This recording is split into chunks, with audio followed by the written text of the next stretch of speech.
Stakeholders across Nigeria are still reacting to last week's Supreme Court judgment, which ordered state governors in the country to stop tampering with the finances of local government tier of administration.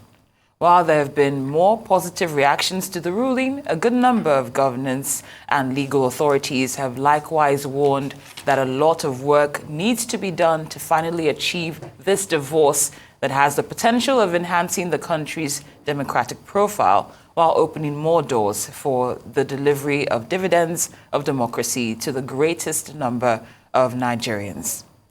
Joining us now to discuss electoral reforms as an indispensable factor in the effort to achieve local government autonomy and how Nigeria has fared under the direction of his political party since assumption of power in 2015 is Felix Morka, the National Publicity Secretary of the ruling All Progressives Congress. Good afternoon, Mr. Morka. Thank you for joining us. Good afternoon to you. Good afternoon. Great to have you.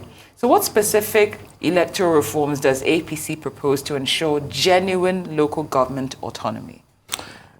Okay, well, now in the background, or the background to this, you've had a long history of state governors micromanaging local government elections. That's been the norm.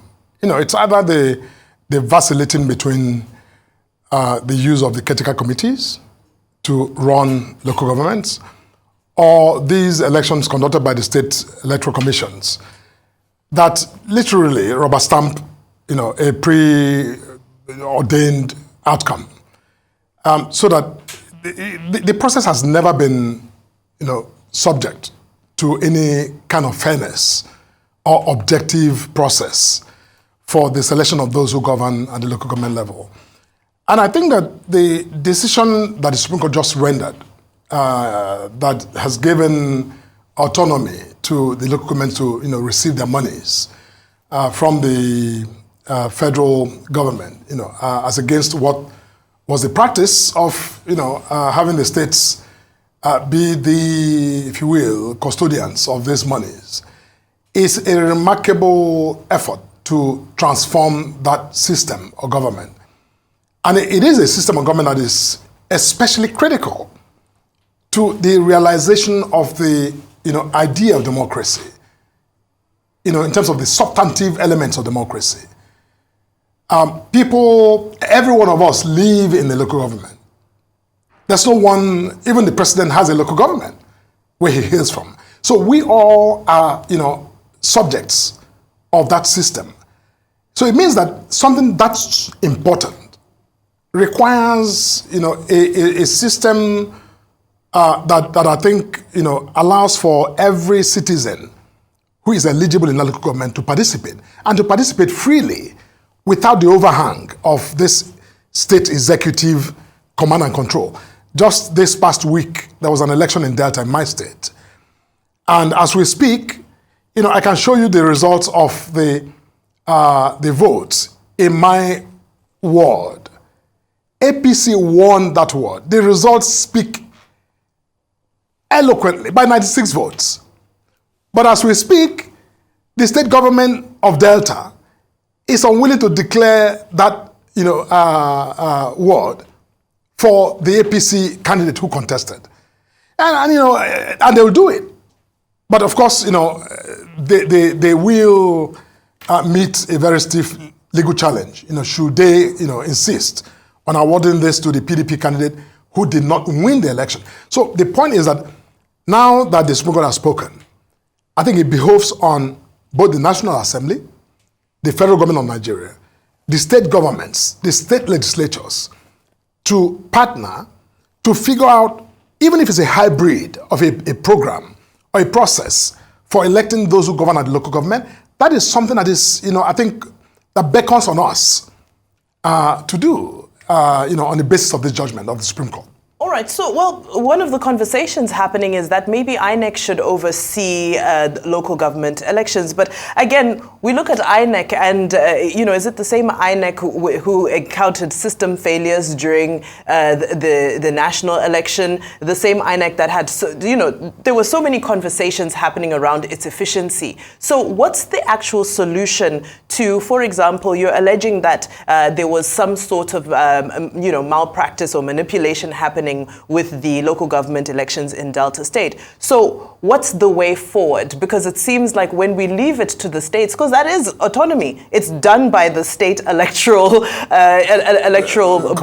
commissions by themselves. So where do we go from here?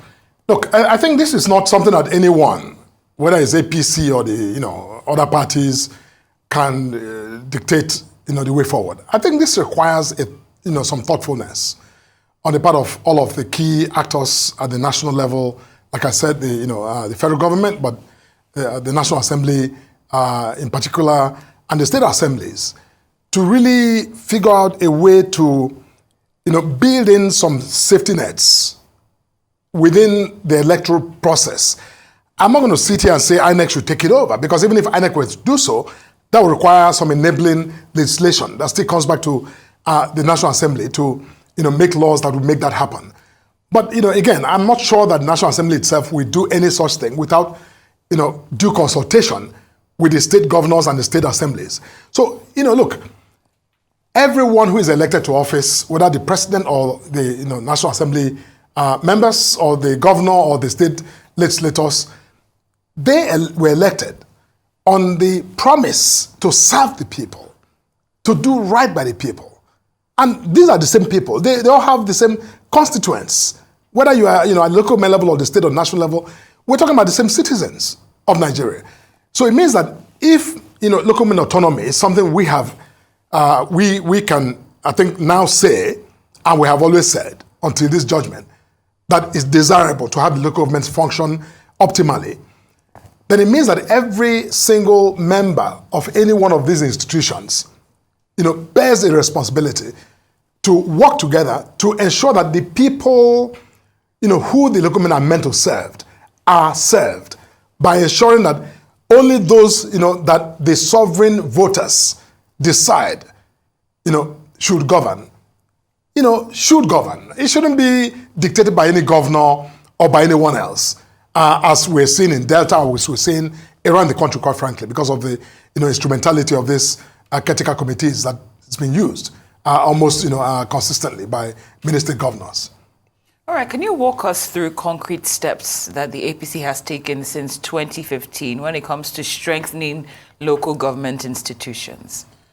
In the last Senate, I'm aware that there were constitutional amendments that were proposed that sought to do exactly what the Supreme Court has just done judicially, but that were defeated by the state assemblies. Because, when you pass a constitutional amendment, the state assemblies are required by 2/3 majority to approve those amendments for them to become effective. It's not enough that the National Assembly adopts those amendments.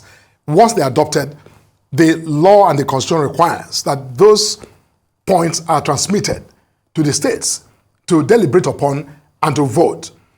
Now, in the last Senate, even though the National Assembly did adopt those, points of reform of the Constitution to permit for, some measure of autonomy for local governments, those, proposals were defeated by state assemblies because, they couldn't garner about 24 states to approve, which is the standard required of 2/3 majority, to approve for those measures to become law. So, and that's not the first time. It's been done. So my point is that an APC Senate, at least in the last, Senate, did attempt via the constitutional reform, process to transform this situation. But it was again stopped by many of the states that will not vote on the side of autonomy for local government. So, which is why this president must be commended because, knowing that going through that same constitutional amendment and putting this matter before the state legislatures may not produce a result different from what we had in the 9th Senate, decided to, approach the Supreme Court. And today, we have an outcome that everyone now is responding to. I hear that more than nearly 14 or 15 states are, in some sort of stampede to conduct elections so they can have their local governments receive this allocation as now the Supreme Court has directed. So, look, I think the point to be made is that everyone, shouldn't be political. It shouldn't be about, and I was happy to read a statement from even the PDP where they, again, hailed the Supreme Court decision as something that, we should be proud of. So it should be bipartisan, it should be multi-partisan. Everyone who truly cares about just incremental progress in this country in the direction of consolidating our democracy and our federalism must support this effort and must, make themselves available to engage in this effort to, really think through a workable, sort of process for electing those who govern at local government so that ultimately the people can be truly beneficiary that they're supposed to be in a democracy. Okay, you use the word stampede, and I want to piggyback off of that because in essence, I believe everybody is celebrating this development, but the devil is always in the detail and in the implementation of this. Right. And my question is around timing. We're at a time where this administration is under pressure to cut spending because we all know the state of the nation.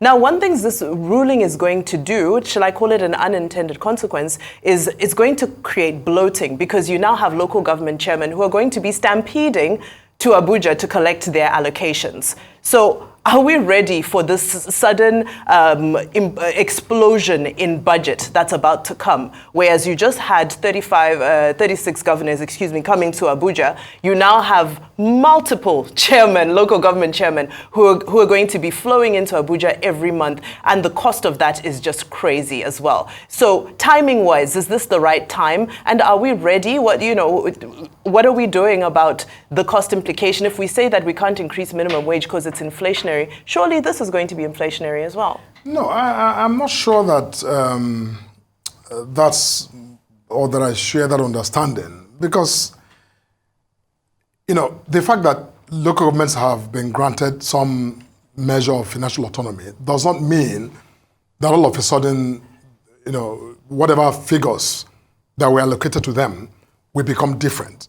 But they need to come to Abuja they don't need to come to Abuja. So why do governors have to go to Abuja to get there? The governors actually don't have to come to Abuja to get allocation. But it's a culture. No, but these things are done digitally. Transfers are made electronically. I mean, they're not coming to Abuja to carry bags of money. Mm-hmm. Governors have never done that. But we know that commissioners of finance do come and represent their principals in Abuja. Sometimes, yes, during the FAC meetings, because it's a committee where people come to deliberate and have all kinds of, there are all kinds of issues that are discussed at FAC.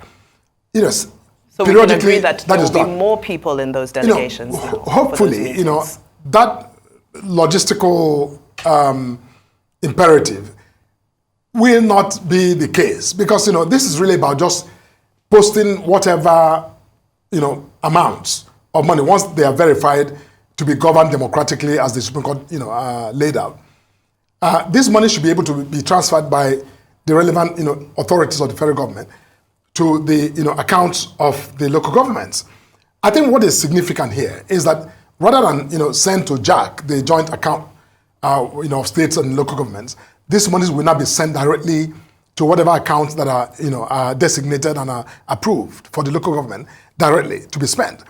I'm not sure that the need to go to Abuja is one of them. But, that would be the least of my concerns. I think what matters is that whatever amounts that are earmarked for these local governments is moved from the federation account directly into the control of local governments, where they themselves become accountable for the monies. Because, see, what we had was a void. There was a dark void created by the, previous system, where monies go from the national government, the federal government to the states, and then for, as proxies. Governors were like the proxies, or the state governments were like the proxies. But now, that, middle role of state governments or state governors is been ousted, eliminated by the Supreme Court. The money now goes directly to the local government. Look, I always believe that time is the ultimate teller of, everything. So with time, we're going to see whether this situation has other, unintended consequences that may need to be addressed. But my call today is that every actor relevant to the framing and the, resolution of this matter should be attentive to the ultimate good that, can be done and that must be done to the people by participating not in a selfish, defensive way, as I've heard some of them, some governors and some officials, speak. But they need to understand that when they took the oath to serve these same people at the local governments. So if you took the oath to serve them, and monies were coming through you, and you thought or you believe, as I think the Oyo State governor was saying, that they've done their best and doing their best. Nobody is accusing anybody. I think the point here is that if you say you've been serving them well, I believe that they can serve themselves even better if these monies were paid to them directly, not by proxy, as we've seen over the years. Okay, great.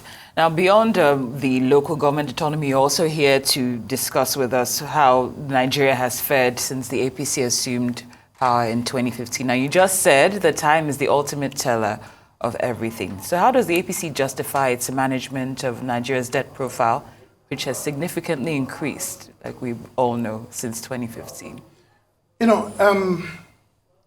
I'm not an economist. I'm just an ordinary lawyer. Okay. So I don't know a whole lot about economics. I don't know about ordinary. I'm just an ordinary lawyer, but I don't know about economics. But, look, I think the fact of the matter is that,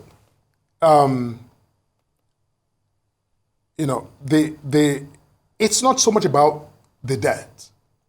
Because if it was about the debt, America would have gone into extinction. Some of the countries we consider the most, prosperous countries in this world, even some of the people we say are the richest people, individuals in our country, around the world, also have a corresponding, extremely high debt profile. Now, I'm not making any sort of advocacy for, Nigeria's debt. I'm only saying that the debt is not really the issue, it's the use to which you put the resources that flows from those borrowings that dictates, or justifies the debt. So the debt by itself, by whatever percentage, is not really, from any sensible economist, that's not the challenge or the problem. I think it's the, whether or not you are in fact, you borrow money, are you spending that money or that resources judiciously to creating the kind of value that justifies the debt in the first place? Because, otherwise, a lot of people who are billionaires today didn't start off with their own money or their own savings. They started off with loan money, but have managed to turn that money around in a way that is, creative and productive, that justifies the debt itself. So my point is that I believe that this government that we have today in this country is, and quite frankly, I know a lot of people may not, think so, but the previous government of, President Muhammadu Buhari, a lot of the debts were used, and, there were results.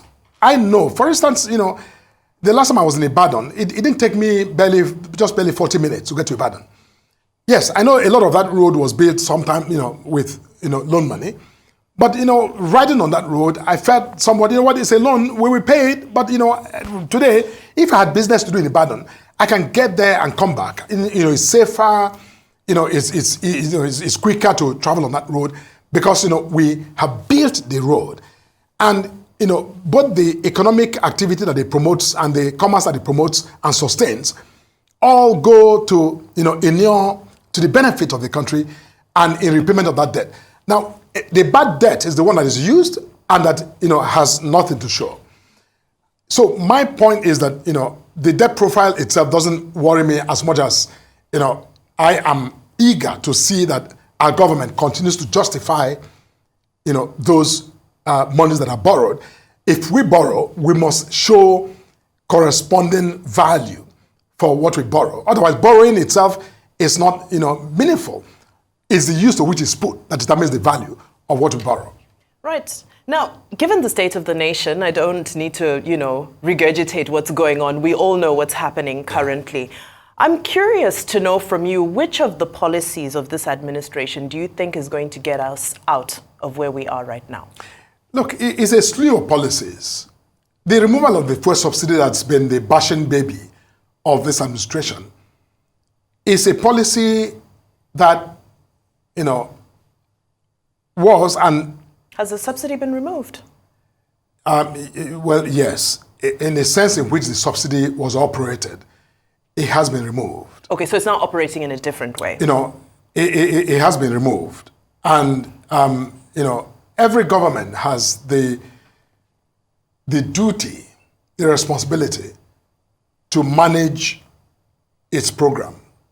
And managing a program is not, some sort of an objective or some objective category that you say, it has to be in this form or not. You can have a laptop that I see before you, but also, completely sync your phone with your laptop and be operating, on your phone. Mr. Felix Morka. No, permit me. Because, Go ahead, I'll permit you. Economics is not Okay. Sorry, natural science. Let me humor you. Yeah, no economics problem. is not natural science. Okay. If I throw this up, it's going to come down because we're on Earth. If I was in space and I throw this up, it might float. So now that we've removed subsidy, But the point I'm making is that, all of those things are time bound. I think that Nigerians have every right to expect everything to change. Because nobody, human condition does not condone any kind of, adversity. I think we are antithetical to adversity. We are, by our nature, we love comfort. If the temperature here is too hot, if it's too hot, it's uncomfortable. If it's too cold, it's uncomfortable. We strive for, optimum. What's good for you may not be good for me.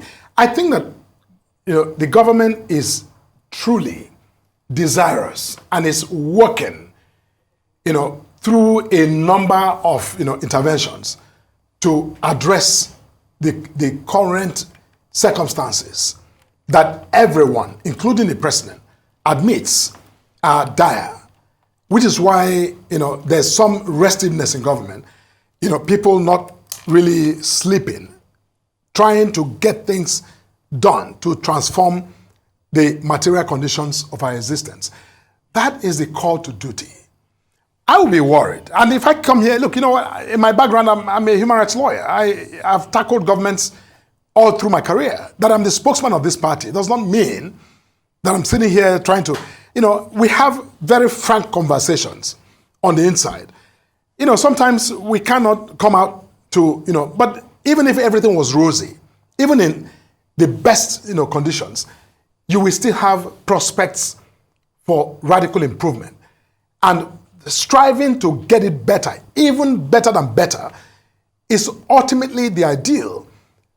But government is a continuum.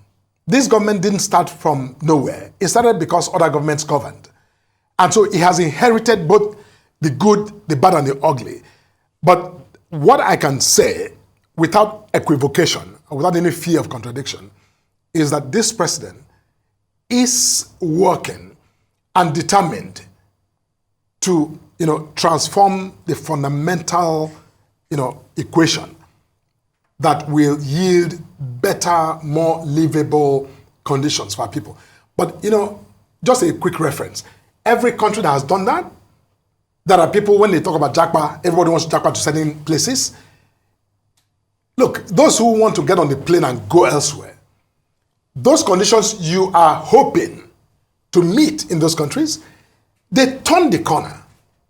They turn the corner. We haven't. This government is determined to turn the corner. It will come with a bill that is stiff, that is difficult. But I think that that's what patriots do. If they recognize that direction, to say, we will go there. And others have gone there, and they're better off, and they are relaxed now. We need to turn that corner. As hard as it is, we turn it.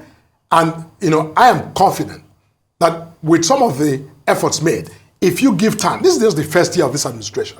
If you give time, we will, and I'm going to see you. And I can't wait for that day to come. Yeah. When I see both of you and all of you, really having a different conversation, saying in just things 30 are much seconds, better. we have just 30 seconds. seconds. I want to do that. I want to come back here for that someday. You're talking about time. That's Yes. that's the big question, is when. We hear about the desire and whatnot, but when is this supposed to happen? Because you can't tell people to be hopeful without, for infinity. There should be some timeline. When the second year, like Mbai said, so when are we going to see this? Yes. You know what?